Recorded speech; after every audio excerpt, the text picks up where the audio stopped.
What's up, guys? So, yesterday Call of Duty finally dropped a ton of new information about Modern Warfare 4, and after reading through everything, I gotta be honest, this game sounds way different than I expected. Some of these changes have me genuinely excited, while a few of them have me a little concerned. We're talking about the removal of Bloom, a completely different approach to movement, a new map that can literally change every round, and a progression system that might finally make everybody happy. So let's get into it. The first thing I want to talk about is probably the biggest gameplay change they've announced so far. Bloom is gone. For those who don't know, Bloom is basically random bullet spread when you're firing, especially from the hip. In MW4, they're trying to make bullets go exactly where your weapon is pointing. Now, on paper, that sounds awesome. But at the same time, this is a massive change for Call of Duty. I'm really curious how this is going to work in actual matches when you've got explosions going off around you, people jumping corners, getting shot from 3 different directions, and your screen shaking all over the place. The closest thing I can compare it to is Insurgency Sandstorm. In that game, your bullets go exactly where the barrel is aimed, and it creates some really satisfying gunfights. It can also feel a little chaotic at times, yet Infinity Ward says MW4 is still gonna feel smooth and fluid, so maybe they'll find the perfect balance. Right now though, this is one of those changes that sound amazing on paper, but I need to actually get my hands on it before I know whether it's a home run or a disaster. Next up is movement. And honestly, this might surprise some people, but after 2 years of Omni movement, I actually ended up liking it. I know a lot of players hated it, but once you got used to it, it actually added a lot of freedom to the game. MW4 looks like it's taking a different approach though. Instead of doubling down on Omni movement, they're going for more of a hybrid system. From the gameplay I've seen, you'll be able to vault over vehicles, slide across them, climb pipes, and hang from ledges.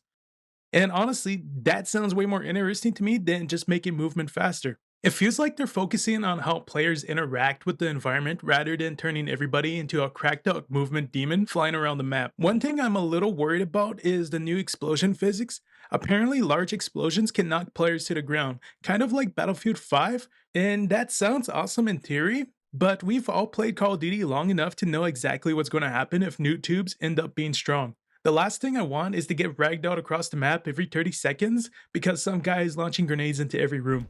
Still, overall, the movement system is looking pretty promising. Now, let's talk about the thing that has me the most excited. Kel Block. This map takes place inside a training facility, but here's the crazy part.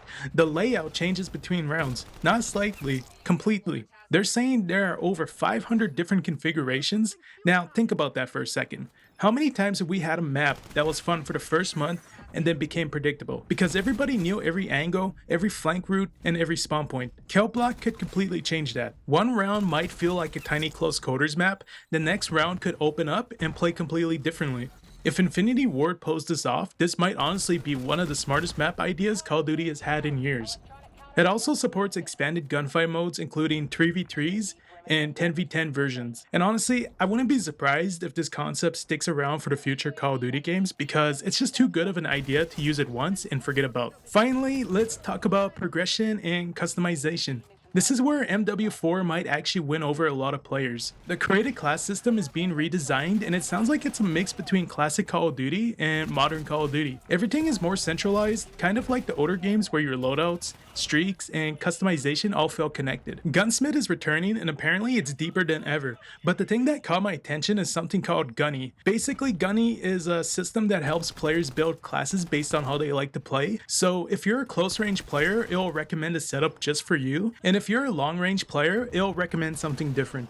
The good news is you're still free to customize everything yourself, so if you don't want the help, you don't need it. And they're also introducing Apex attachments, which is nothing new, it's just prestige attachments from the previous Call of Duties. And then there's the new prestige system. This might be the best compromise they've ever come up with, so you will have two options. Classic prestige where you reset everything and earn exclusive rewards, or regular prestige where you keep all your unlocks and continue progressing. Honestly, everybody wins. The people who love the old school prestige grind get what they want, and the people who hate losing all their gear don't have to start over every few weeks. At the end of the day, I'm not saying MW4 is guaranteed to be amazing, but for the first time in a while, it feels like Infinity Ward is actually trying some new ideas instead of just giving us the same game with a different coat of paint. The removal of Bloom, the new movement system, kill block, the updated progression systems, there's a lot here that has me interested. Whether all of it works is another story, but right now, I'm definitely paying attention. Let me know what you guys think down in the comments. Which of these changes are you most excited for? And is there anything you're worried about? If you enjoyed the video, leave a like, subscribe if you're new,